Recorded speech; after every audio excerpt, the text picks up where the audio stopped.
Bonjour à toutes et à tous, je vous retrouve aujourd'hui pour un vlog qui va durer tout le mois de juin puisque pendant ce mois je participe au challenge un mois une auteure une autrice organisé par Nabolita qui consiste à lire un auteur ou une autrice durant tout le mois de juin afin de s'imprégner de l'œuvre de l'auteur ou de l'autrice en question.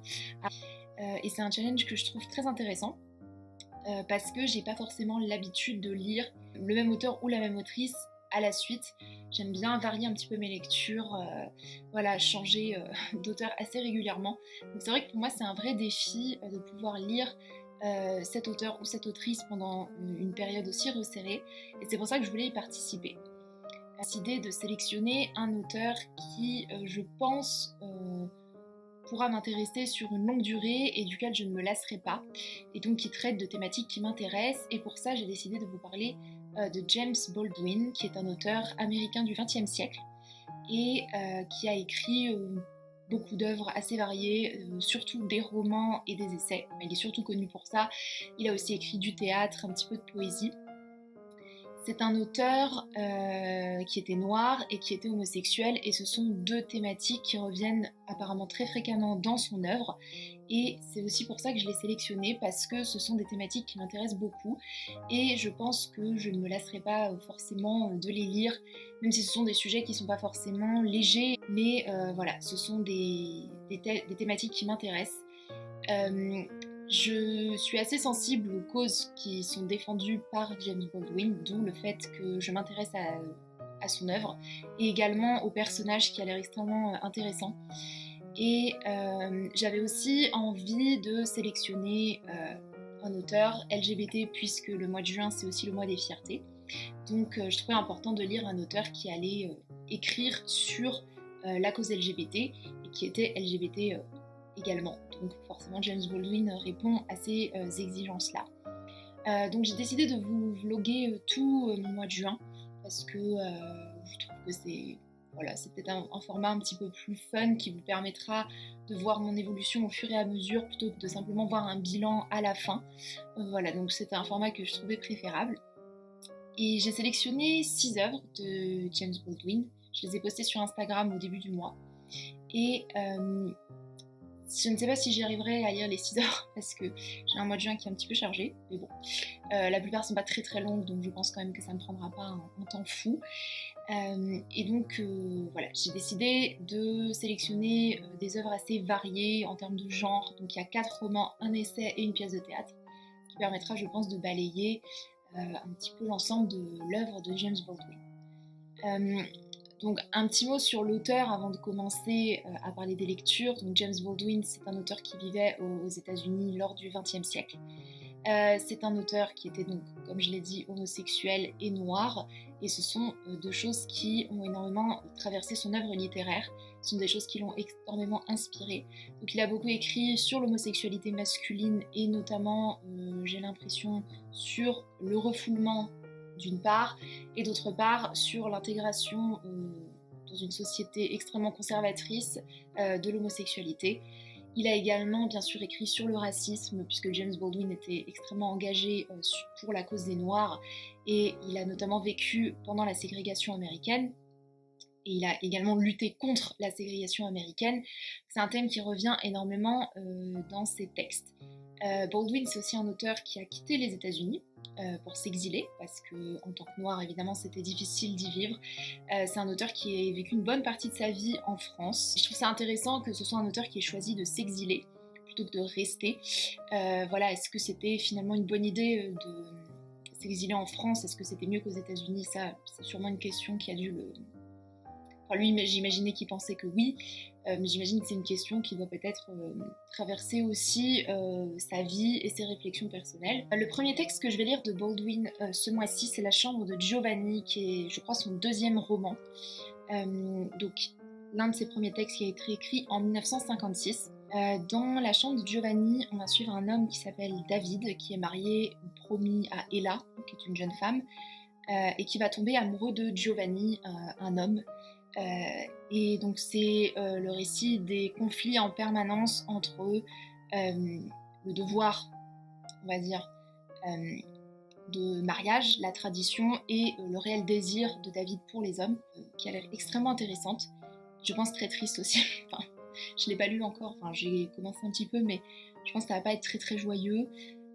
Mais c'est une œuvre dont j'ai entendu énormément de bien, j'ai l'impression que c'est un peu considéré comme le chef-d'œuvre de l'auteur. Voilà, donc j'ai hâte de la découvrir davantage.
Je reviens vous parler de la chambre de Giovanni.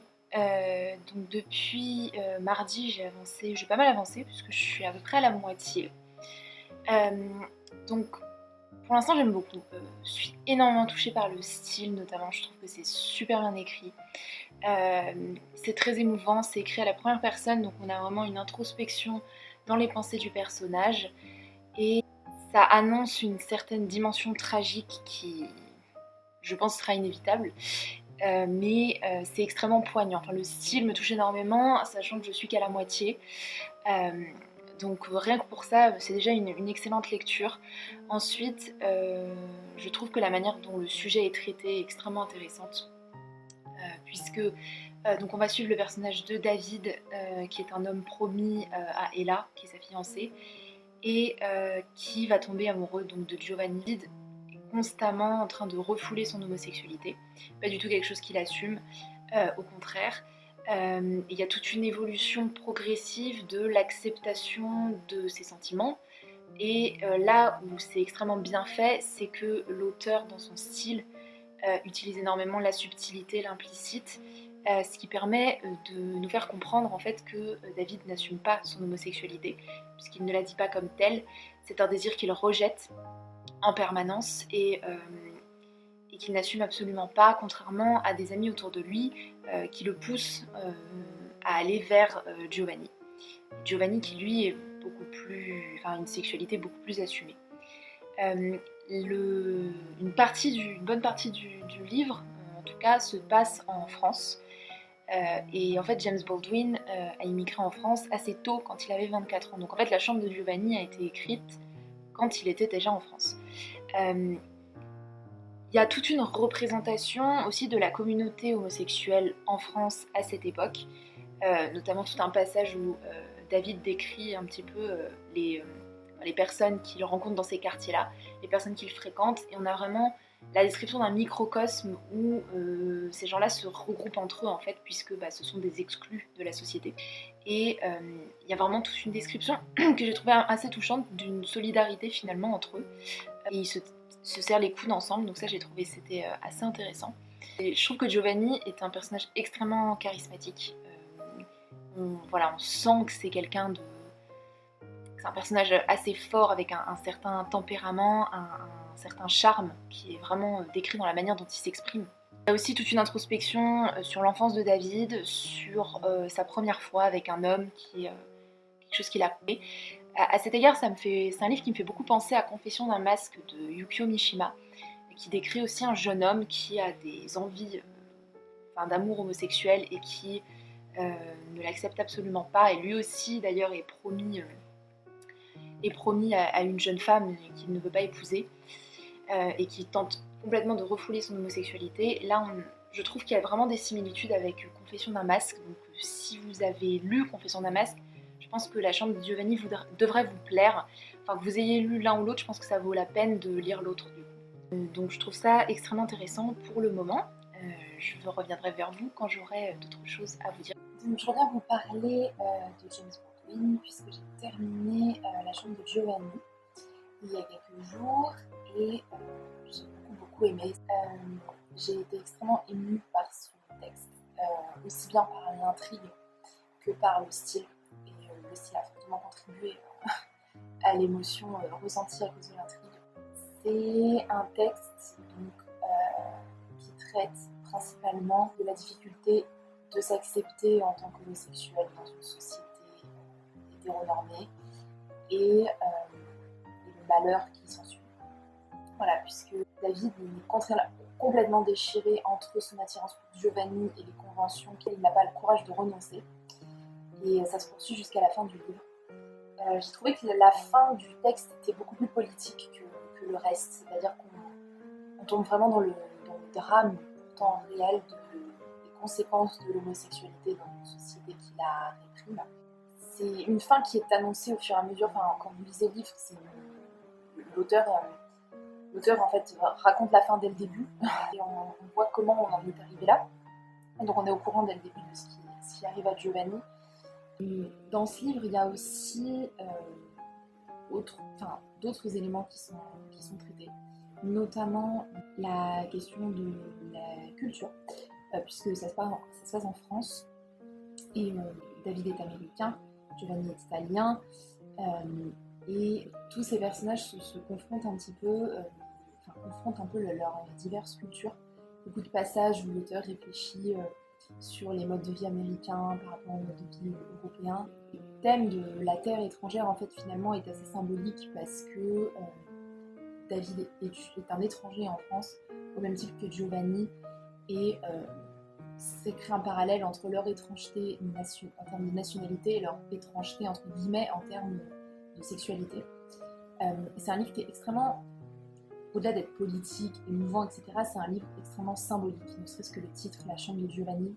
Et Baldwin va construire toute une réflexion sur l'espace de la chambre, qui est à la fois un lieu d'intimité dans lequel les passions peuvent s'exprimer sans que la société n'intervienne derrière, et en même temps, qui est sous synonyme de prison pour David, puisque une fois qu'il a pénétré dans la chambre de Giovanni, il n'y a plus vraiment de retour en arrière possible en termes de sexualité. Le texte joue énormément sur le symbole de l'enfermement, de l'espace clos, de l'espace intérieur versus l'espace extérieur. Donc c'est un texte qui a vraiment plusieurs niveaux de lecture qui sont assez intéressants à analyser. Donc j'ai adoré ce texte. Et, ensuite j'ai lu ce court essai qui s'appelle La prochaine fois le feu, qui a été écrit je crois après La chambre de Giovanni. Même totalement sur un autre thème, on ne parle pas d'homosexualité mais de racisme.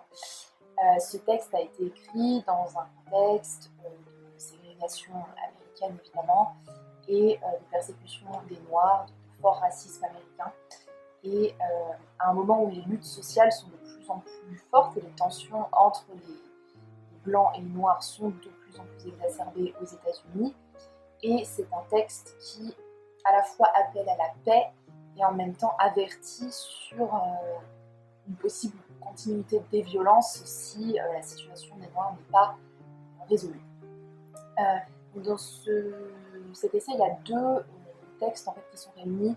D'abord un court texte qui est une lettre de Baldwin à son neveu et un texte un petit peu plus long qui s'attarde particulièrement sur le rapport que Baldwin entretient avec la religion, puisque Baldwin a été pasteur. Donc il a été engagé en termes de religion et il a été déçu en fait, par la religion. Il montre également que beaucoup de Noirs aux États-Unis cherchent dans la religion une solution, des réponses à la persécution qu'ils subissent. Et ces réponses ne sont pas toujours satisfaisantes parce que déjà elles ne sont pas scientifiques et ensuite elles sont largement fantasmées et ne permettent pas finalement de faire avancer une lutte qui doit se fonder sur des réalités sociales et non pas des réalités imaginaires. On réfléchit également à la manière dont la religion musulmane a eu une influence sur le combat des Noirs des influences qui sont plutôt mitigées.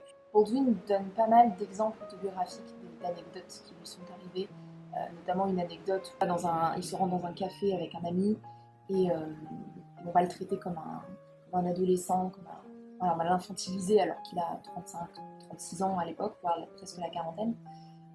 Donc il va réfléchir sur la perception que les Blancs ont des Noirs, une perception qui est évidemment stéréotypée et qui nuit fortement à leur condition de vie. C'est un texte qui est assez intéressant parce qu'il est à la fois extrêmement posé, extrêmement modéré et en même temps très radical, puisque Baldwin appelle sans concession évidemment à une libération des Noirs. Et le titre, on le comprend réellement à la fin du texte, mais c'est un titre qui sonne à la fois comme un avertissement, puisque voilà, la prochaine fois le feu, ça veut dire que si on continue, les tensions vont s'exacerber. Et en même temps, c'est un titre qui est un peu alarmiste en expliquant que ce feu peut être évité par la libération des Noirs.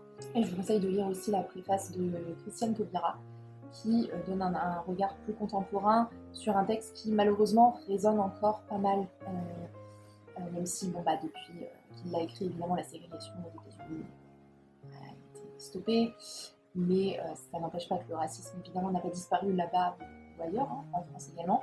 La perspective de Taubira donne un regard un peu plus actuel à ce texte qui, je pense, est assez éclairant vu les situations qu'on connaît aujourd'hui.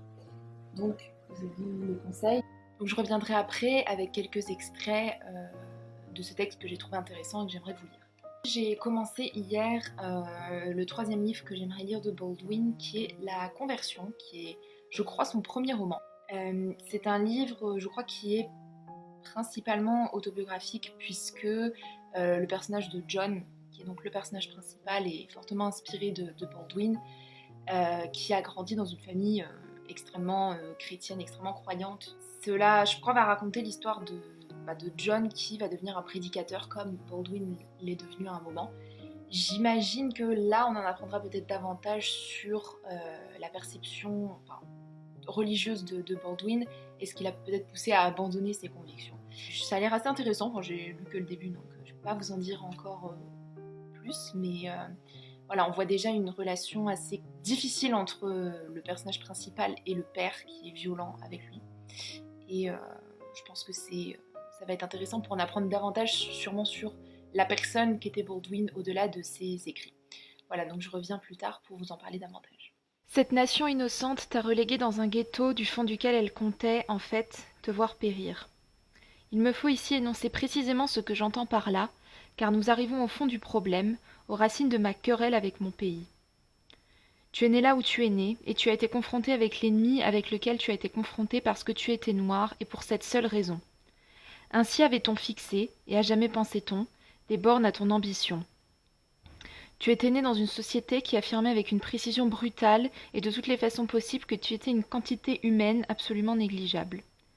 On n'attendait pas de toi que tu aspires à l'excellence, on attendait de toi que tu pactises avec la médiocrité. Des personnes placées dans des situations plus favorables que nous ne l'étions et ne le sommes encore à Harlem considéreront sans doute la psychologie et la conception de la nature humaine esquissée ci-dessus comme désespérée et choquante au plus haut point.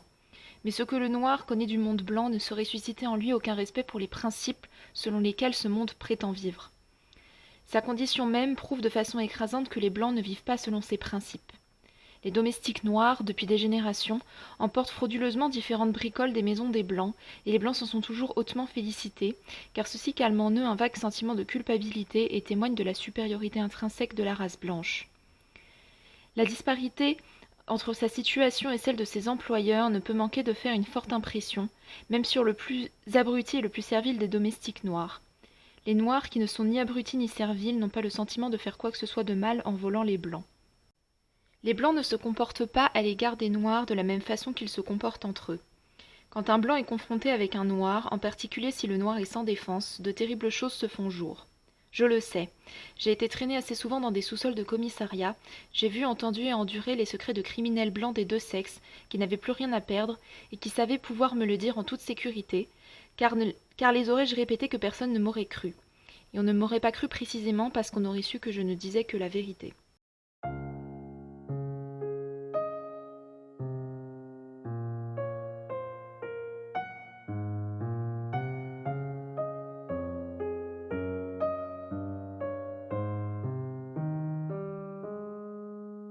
Alors, je reviens vous parler de James Baldwin. Je suis un peu en retard, j'ai pas trop eu le temps de vlogger ces derniers jours. Donc, je vais vous présenter les 3 lectures suivantes que j'ai faites en une seule fois. Donc, je vais vous parler de La Conversion, dont je vous avais très brièvement parlé la dernière fois et que j'ai donc terminé. Donc, dans La Conversion, on va suivre John, qui est un jeune homme qui a à peu près 14 ans et qui est destiné à devenir un prédicateur comme son père. Sauf que John va refuser cette vocation qui lui est promise finalement et il va avoir une sorte de révélation durant le texte, une révélation qui va le détourner à la fois de son souhait d'être prédicateur mais également de la religion. C'est un roman qui a largement une inspiration autobiographique, c'est également le premier roman de Baldwin et on trouve dans ce texte une critique assez sévère de la religion et notamment des dogmes religieux, notamment à travers le personnage du père de John, qui s'appelle Gabriel, est présenté tout au long du récit comme un personnage extrêmement hypocrite, qui donne des leçons de morale à tout le monde et qui finalement tombe constamment dans le péché, notamment dans le péché de chair. On le voit notamment à travers des flashbacks, il y a beaucoup de flashbacks dans ce texte, qui raconte les histoires de différents personnages de la famille de John, donc son père notamment, mais également sa tante, également sa mère. Voilà, donc on a le récit de la vie de John est entremêlé de ses hérédités familiales. On retrouve également dans ce texte énormément d'allusions à des mythes religieux, à la Bible, à des rituels, puisque le titre, La Conversion, donc finalement à prendre dans un sens renversé par Baldwin, puisque ce n'est pas vraiment une conversion qui se produit chez John, c'est plutôt une déconversion, un passage de la religion aveugle, dogmatique, à une liberté de penser, une liberté d'agir. La relation que John entretient avec son père est également une relation assez intéressante, extrêmement conflictuelle. Et de manière générale, enfin, dans la Bible, on trouve beaucoup de figures de relations entre des pères et des fils, d'ailleurs pas toujours présentées sous un angle positif. Mais Baldwin va donc récupérer des tas de codes religieux chrétiens et va les critiquer, va les remettre en question, va les contredire. La fin du texte, notamment avec cette conversion de John qui tombe un petit peu dans le mystique, on est presque dans le surnaturel dans cette fin de texte. Baldwin va reprendre tous ces codes religieux pour les renverser et les utiliser comme outil de critique. Et c'est vraiment très intéressant, c'est un texte qui a différents niveaux de lecture. C'est, je pense, un texte qu'il faut relire pour peut-être saisir tous les enjeux, parce que même moi je suis pas sûre là d'avoir forcément tout compris, tout saisi. Il y a vraiment toute une lecture symbolique à faire de ce texte, qui est vraiment très très intéressante. Et autre sujet traité également de manière implicite, l'homosexualité de John, qui se découvre une certaine attirance pour Elisha, qui est un autre jeune homme de son église. Et cette attirance homosexuelle de John est vraiment traitée de manière très subtile, très implicite. On n'est pas dans la chambre de Giovanni où, pour le coup, l'homosexualité est vraiment dite et explicite. Ici, c'est vraiment secret, comme malheureusement ça l'était, ça l'est toujours dans certaines communautés religieuses. C'est également un texte qui traite évidemment de la condition des Noirs aux États-Unis à travers le système religieux. Il était extrêmement critique de l'utilisation de la religion envers la cause des Noirs, il estimait que la religion n'était absolument pas une aide en fait à cette cause, au contraire.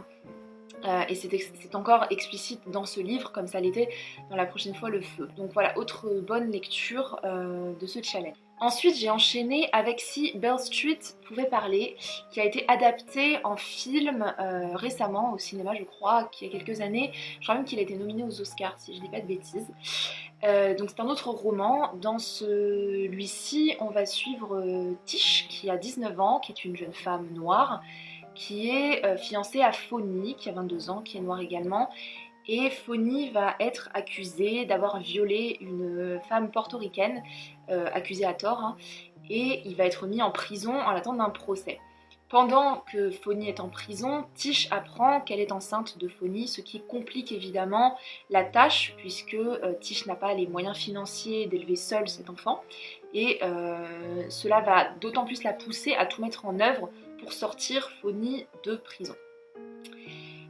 C'est un livre qui est extrêmement critique déjà envers le système judiciaire des États-Unis, qui évidemment ne profite absolument pas aux Noirs, c'est même tout l'inverse, et extrêmement critique également des injustices qui sont perpétuées au sein de cette justice. C'est un texte qui reprend aussi un problème qui avait lieu de manière assez fréquente aux États-Unis durant la période de la ségrégation, qui était que des hommes noirs étaient accusés à tort de viol, souvent sur des femmes blanches, et c'était des fausses accusations qui étaient totalement exploitées par les hommes blancs pour accuser les hommes noirs d'être violents, d'être des animaux. Enfin, ça participait à tout un système de clichés et de stéréotypes envers les hommes noirs. Ici, le viol que Baldwin traite est un petit peu différent. Déjà, la jeune femme qui est violée n'est pas blanche, elle est portoricaine. Ça a son importance dans le récit quand même. Et le viol a bien eu lieu. Enfin, cette jeune femme a vraiment été violée. Elle n'a pas inventé son histoire. Seulement, elle a dénoncé un homme qui n'était pas le coupable. Ce texte montre que, en fait, la jeune femme qui a été violée, son histoire de viol est en fait complètement instrumentée par des hommes qui n'y ont absolument rien à voir, et qu'elle est en fait manipulée par ces derniers pour dénoncer faussement et accuser faussement quelqu'un qui est innocent. Et cela place, enfin, cette femme est aussi placée en victime en fait, en victime du système. Enfin, il n'y a absolument aucune critique de la part de Baldwin sur ce mensonge qu'elle fait, puisque on comprend bien que ce mensonge a été fait sous la contrainte, sous une volonté aussi de laisser le viol derrière elle. Enfin, le traumatisme post-viol est aussi extrêmement bien traité par Baldwin. Enfin, il y a quand même une vraie sensibilité sur ce traumatisme qu'elle a vécu, qui n'est absolument pas effacé. C'est pas du tout une dichotomie entre Fonny, l'innocent, et la femme qui a menti. C'est vraiment, les deux sont présentés comme des victimes en fait de ce système. Ce texte aussi est intéressant parce que c'est le premier roman de Baldwin que je lis du coup, où le personnage principal est une femme, et Baldwin va également parler donc de la condition des femmes noires aux États-Unis plus précisément. Il y a notamment une scène qui m'a pas mal marquée où Tish subit une agression sexuelle dans un magasin quand elle est en train de faire ses courses par un homme blanc. Et Fonny est dans la rue d'en face, il est allé acheter autre chose, il revient, et en même temps que Fonny passe un policier blanc. Et en fait, Tish est prise dans une sorte de dilemme, puisqu'elle hésite à protester face à son agression sexuelle, à hurler, à faire que l'homme arrête, parce qu'elle a peur que si elle se met à crier, elle a peur que Fonny réplique, que Fonny frappe ou soit violent envers l'agresseur, et que le policier blanc qui arrive arrive au milieu de la bagarre et s'en prenne à Fonny du coup, puisqu'il aurait vu un homme blanc et un homme noir se battre, et évidemment aurait pris le parti de l'homme blanc, même sans savoir la raison qui aurait provoqué cette bagarre. Donc Tish hésite entre ne rien dire et donc continuer à subir son agression sexiste, et hurler, se manifester au risque que son compagnon subisse une agression raciste. Donc j'ai trouvé que cet épisode montrait bien le dilemme qui peut exister pour certaines femmes noires qui sont prises finalement entre deux oppressions. J'ai trouvé que c'était très bien représenté dans cette scène. Alors je vous dis pas quelle est la décision que prend Tish finalement, mais je trouve que la décision qu'elle prend est finalement assez intéressante, et d'ailleurs toute la scène, ce qui suit cette scène est aussi très intéressant. J'ai vraiment eu un gros coup de cœur pour ce livre parce que j'ai trouvé que Tish et Fonny étaient vraiment deux personnages très attachants. C'est un livre qui est décrit dans le résumé comme doux amer, et je trouve que c'est très très bien décrire l'ambiance de ce livre qui est plus mélancolique que tragique, où on est touché par cette histoire d'amour entre ces deux personnages qui s'aiment en fait plus que tout. Et c'est ça aussi qui est beau dans le livre, c'est que le système les sépare sans cesse, et il y a toujours cet amour qui persiste, cette foi, cette espérance, que j'ai vraiment trouvé très belle. Et en même temps, évidemment, les thèmes abordés sont très violents, sont très difficiles, malheureusement d'actualité pour beaucoup d'entre eux encore. Et évidemment, on voit difficilement comment deux personnes seules peuvent lutter contre tout un système. Donc c'est évidemment pas du tout réjouissant, mais il y a un côté touchant, mélancolique, un petit peu voilà, doux amer à ce texte que j'ai trouvé vraiment très très beau. Enfin, j'ai lu une pièce de théâtre qui est la seule pièce de théâtre que j'avais prévu de lire dans le cadre de ce challenge et qui s'intitule Blues pour l'homme blanc et dont les thèmes, vous allez le voir, sont assez similaires à ceux qui étaient mentionnés dans Beale Street. Donc cette pièce s'inspire directement d'un fait réel qui est la mort d'un jeune adolescent qui s'appelle Emmett Till, qui a été assassiné parce que noir aux États-Unis dans les années 50 et dont le meurtrier a été acquitté et dont le frère du meurtrier était à présent shérif d'une ville. Voilà, donc beaucoup d'impunité évidemment et de cercle proche avec la police, ce qui évidemment aide à être acquitté. Ce texte est aussi inspiré par la mort d'un ami de Baldwin. Donc c'est une réaction à l'injustice de la mort des Noirs et à l'impunité surtout des coupables. Donc c'est un texte qui raconte la mort de Richard, qui est un jeune homme noir, qui est le fils d'un révérend et qui est assassiné par un blanc parce qu'il est noir, donc le meurtre est explicitement raciste. Ce blanc d'ailleurs a fréquemment des discours extrêmement racistes. Hein. C'est un meurtre politique, ça c'est dit très clairement. Et ce texte raconte donc l'histoire du père de Richard, un groupe d'étudiants noirs qui vont tenter d'obtenir une justice pour Richard. Donc il va y avoir un procès. C'est un texte aussi où on voit des flashbacks de la vie de Richard avant sa mort. Ce qui est assez intéressant aussi, c'est qu'on a des flashbacks récurrents pendant le procès. Donc on a évidemment des témoins qui viennent à la barre, notamment des témoins blancs qui viennent défendre l'accusé, enfin l'accusé qui est coupable, hein, clairement. Les flashbacks en fait de la vie de Richard permettent de démonter totalement les versions mensongères des témoins blancs qui viennent mentir pour faire acquitter cet homme. On retrouve aussi la thématique, le faux viol, finalement la fausse agression de l'homme noir sur la femme blanche, qui est une agression inventée, montée de toutes pièces pour justifier un crime raciste en fait. C'est un texte qui est plus violent, j'ai trouvé, que Beale Street. C'est un texte vraiment qui vous met des coups dans l'estomac, qui vous fait perdre plus d'espoir. Enfin, c'est pas une lecture joyeuse, mais c'est une lecture réaliste, malheureusement. Réaliste d'un système injuste, d'un système raciste qui condamne les noirs, qui les tue, j'ai beaucoup aimé. J'ai trouvé que le format théâtral était assez intéressant parce que c'est une pièce où la joute oratoire, où le débat a une place centrale, puisque c'est une pièce dans laquelle les personnages exposent leurs idées politiques. Donc les blancs exposent leurs idées racistes, les noirs débattent des solutions à apporter à la ségrégation. Il y a notamment des débats entre des noirs qui veulent une guerre, qui veulent des moyens violents, qui sont dans une certaine radicalité de la lutte, et des blancs qui sont plus et des noirs qui sont plus pacifistes. C'est pareil pour les blancs, il y a des blancs extrêmement racistes et il y a des blancs qui ont une sensibilité pour la cause des noirs, mais qui se sentent piégés par des amitiés avec des blancs racistes et qui ont du mal à en sortir. Donc c'est une pièce qui laisse beaucoup de place finalement à la nuance. Et de manière générale, le personnage de Richard est un personnage assez touchant, un personnage qu'on accuse de beaucoup de choses, qu'il soit drogué, etc. Et Baldwin montre vraiment que même si Richard n'est pas un saint, ce n'est pas un personnage qui est parfait, il il a des défauts, il a des lacunes, il a des problèmes. Ça ne justifie en rien son assassinat. Et je trouve que le fait d'avoir fait un personnage un peu contrasté, même si finalement attachant, justement donne davantage de force à son récit et au message qu'il essaye de faire passer.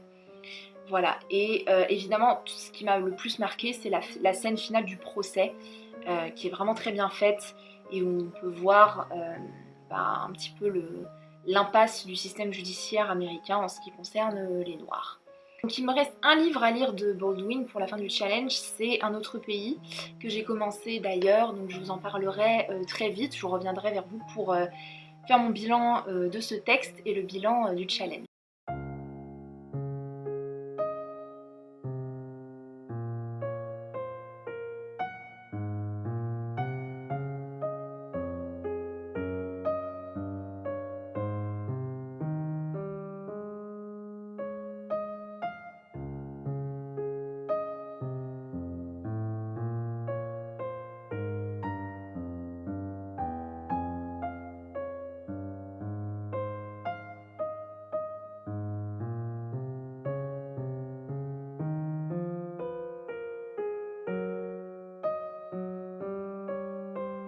Je viens conclure mon vlog sur James Baldwin et donc pour conclure ce challenge d'un mois un auteur avec le dernier texte que j'ai lu de Baldwin, donc Un autre pays, qui est un roman qu'il a écrit en 1962 et qui est un petit peu plus long que les autres romans que j'ai lus de lui, ce qui lui donne un aspect un petit peu particulier. Donc, dans un autre pays, on suit Rufus, qui est un homme noir aux États-Unis, qui en fait va mettre fin à ses jours au début du roman parce qu'il est écrasé par le poids de la persécution, de l'humiliation quotidienne qu'il vit en tant que noir, et le désespoir est si grand qu'il ne voit plus aucune raison en fait de rester en vie. Et le roman va donc suivre les conséquences que la mort de Rufus a engendré sur son cercle d'amis et également sur des membres de sa famille. C'est l'évolution d'un petit microcosme au sein de Manhattan avec des personnages, des portraits de personnages assez variés. On a notamment la sœur de Rufus qui a une énorme rancune envers les Blancs et qui le fait sentir à Vivaldo, qui était l'ami le plus proche de Rufus et qui devient l'amant de sa sœur. Leur relation est complètement imprégnée de cette rancœur d'Ida la Noire envers Vivaldo le Blanc. C'est une relation qui donc est un échec dès son entrée en matière à cause de cette différence d'expérience due à la couleur de peau. On a un autre personnage que j'ai trouvé très intéressant, c'est Eric. C'est un personnage noir et homosexuel qui s'est exilé un temps en France pour vivre mieux, et on retrouve dans un autre pays cet amour pour la France, donc un pays dans lequel il a vécu. Cet amour pour la France par rapport aux États-Unis déchirés, même si évidemment la situation en France est loin d'être idéale et Baldwin en a conscience, mais on sent quand même une certaine affection pour la France, pour une terre d'exil accueillante qui fournir aux persécutés américains un nouveau chez soi. Mais évidemment cet exil est complètement imparfait puisque Eric va finalement revenir aux États-Unis. Donc dans ce texte on retrouve des thèmes qui sont chers à Baldwin, la condition des Noirs, la condition des personnages homosexuels, notamment à travers Eric, mais également une relation homosexuelle implicite prend place entre Vivaldo et Rufus. On sent que l'affection amicale de Vivaldo envers Rufus était plus qu'amicale finalement. Tout ça est assez sous-entendu, c'est le personnage qui va être le plus touché par la mort de son ami. Et on va sentir une attirance qui dépasse ce cadre amical. Donc encore une fois, Baldwin joue beaucoup sur l'implicite de la relation homosexuelle. C'est un texte qui, au-delà des questions sociétales telles que le racisme, l'homophobie, c'est un texte assez mélancolique sur l'amour, sur l'échec de l'amour, sur la douleur de l'amour. C'est un texte qui traite en profondeur les souffrances de nombreux personnages comment ils vont gérer ce deuil, comment l'amour leur permet également de le gérer, mais la vision de l'amour qui est présentée dans ce texte n'est pas entièrement positive. On sent beaucoup de relations qui prennent lieu, pas forcément pour les bonnes raisons, mais également pour oublier, pour passer le temps, pour se sentir mieux. Donc c'est un texte qui est assez douloureux à lire. Le titre, Un autre pays, peut être interprété dans différents sens.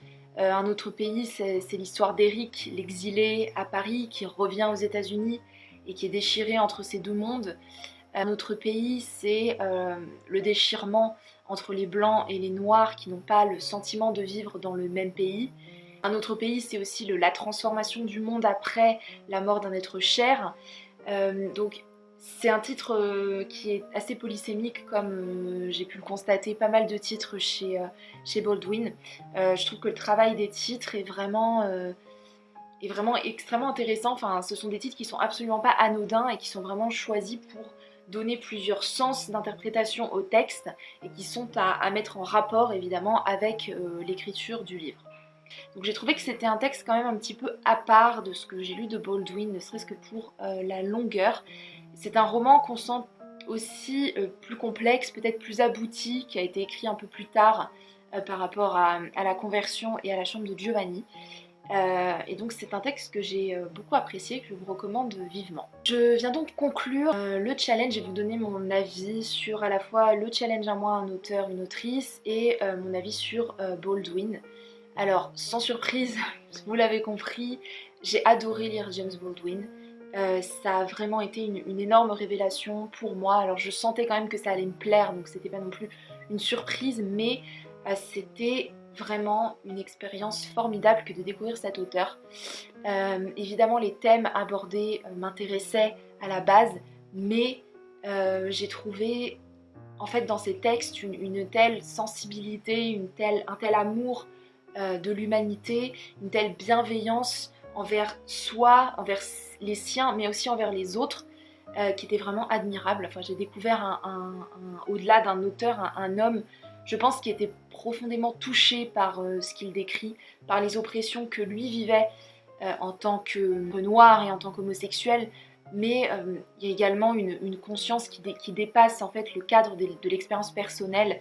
Il y a une conscience politique extrêmement présente et également une conscience politique éveillée pour la cause des autres, notamment la cause des femmes, qui était quand même des thèmes assez abordés de manière assez centrale dans ses œuvres.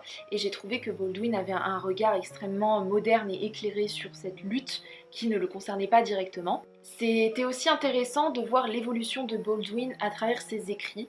Je trouve par exemple dans La Conversion, qui est son premier texte, on sent que c'est un texte extrêmement autobiographique dans lequel Baldwin cherche à exprimer peut-être ses doutes personnels, ses propres questionnements. Et les textes plus tardifs comme Beale Street par exemple sont des textes qui sont beaucoup plus politiques, beaucoup plus ancrés dans une réalité judiciaire politique américaine. Alors que, par exemple, dans ces deux premiers textes, donc La Conversion et La Chambre de Giovanni, on sent beaucoup plus une expérience intime et personnelle qui s'exprime ici, davantage qu'une expérience politique et qu'une lutte de manière générale pour une libération. J'ai adoré découvrir plusieurs facettes de l'auteur, d'une facette de romancier, mais aussi de dramaturge et d'essayiste. J'ai notamment envie de découvrir davantage le Baldwin essayisme. De manière générale, je trouve que Baldwin réussit extrêmement bien à lier revendications politiques et émotions personnelles. Il y a vraiment une connexion assez unique, je trouve, entre l'individualité et ses émotions personnelles, profondes, psychologiques, et le collectif, la mise en avant d'un projet de société. Je trouve que les deux sont très très bien articulés dans toutes les œuvres. On est à la fois touché par une expérience globale et une expérience personnelle des personnages, et c'était vraiment très intéressant. Il n'y a aucun livre qui m'a déçue. Alors j'ai mes petits préférés, notamment je pense que mes deux préférés sont La Chambre de Giovanni et Si Beale Street pouvait parler. J'ai vraiment été extrêmement touchée par La Chambre de Giovanni et Beale Street. J'ai trouvé les thèmes extrêmement passionnants. C'est vraiment 2 livres que j'ai dévorés. Donc ce sont mes textes préférés. Mais il n'y a aucun livre qui m'a déçue ou que j'ai peiné à finir. Vraiment, c'était extrêmement intéressant comme expérience et je relirai James Baldwin sans hésitation. Pour ce qui concerne le challenge, c'était un challenge pour moi parce que, comme je vous l'avais dit, je n'ai pas l'habitude de lire un même auteur dans un temps aussi resserré. Mais finalement, je pense que j'ai fait un très bon choix d'auteur, ce qui a fait que finalement je ne me suis pas lassée de cette lecture de Baldwin. Donc je suis ravie d'avoir participé à ce challenge, c'est assez intéressant de découvrir différentes facettes d'un même auteur, de voir l'évolution dans l'écriture, dans la maturité aussi à travers les différentes époques et aussi pour comparer la manière dont il aborde différents genres. J'ai trouvé que c'était vraiment un très bon challenge. Donc je ne manquerai pas de le refaire s'il est reconduit l'année prochaine. Voilà, donc je vous conseille d'y participer l'année prochaine si jamais Nabolita le reconduit parce que c'est vraiment une expérience intéressante à avoir. Donc merci à elle pour ce challenge. Dites-moi dans les commentaires si vous aussi vous avez participé à ce challenge et avec quel auteur ou quelle autrice. Et si jamais vous avez aussi lu James Baldwin et si vous avez évidemment des choses, d'autres textes de lui à partager ou vos avis personnels. Et je vous dis à bientôt pour une prochaine vidéo.